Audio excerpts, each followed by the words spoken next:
So do you think that engineers are used to using the analytical mindset?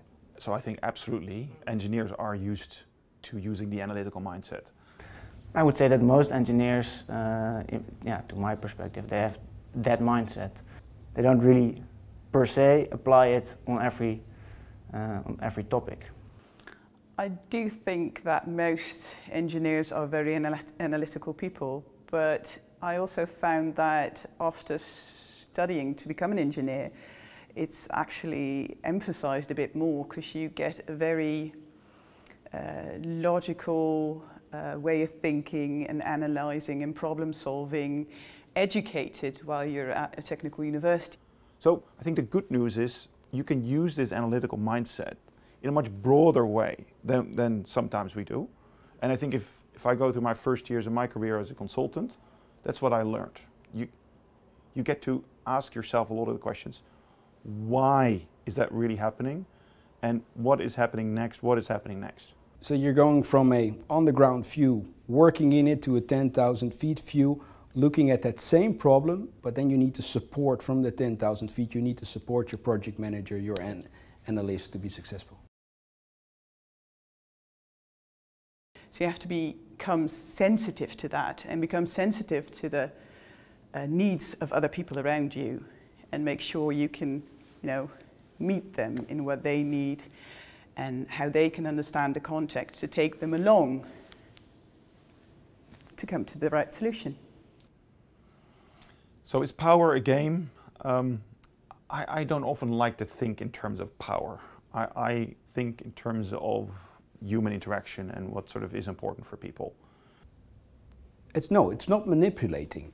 It is just helping people to join the journey that you have been on in the last month. And you cannot expect people to directly understand that journey within 10 minutes. If you take people along the journey and you know what their interests are, and usually it is not so difficult to work with these interests of these different people.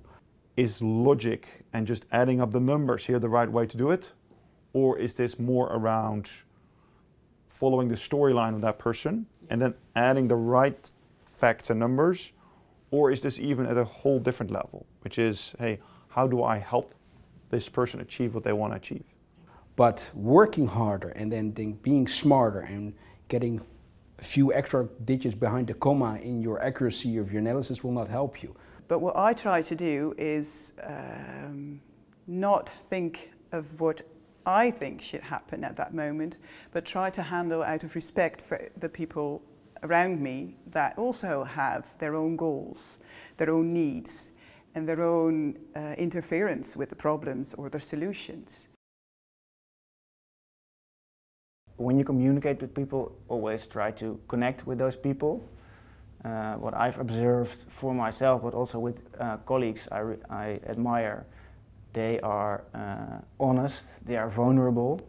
They show that they're, just like any other person trying to reach their goals within their best abilities. And that always creates like sort of an emotional kind of connection that makes people believe what you say sooner.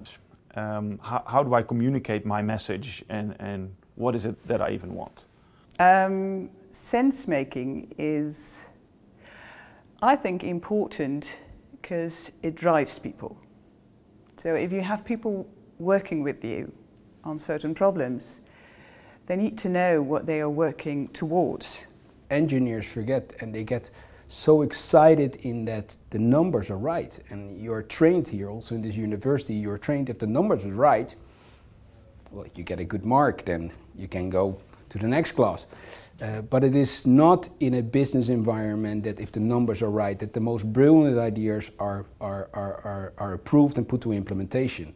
The audience who needs to decide on this takes many more other factors into account when they take a decision like that.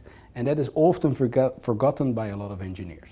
So again, I think communication very much depends on variability of styles and using the right tools.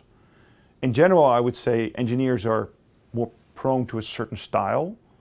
And I think when they get into kind of a society with a lot of non-engineers around as well, it'll be important to broaden their communication styles and understand what the audience wants. So yeah, start by asking questions and asking questions to find out who is that and what are they being influenced by.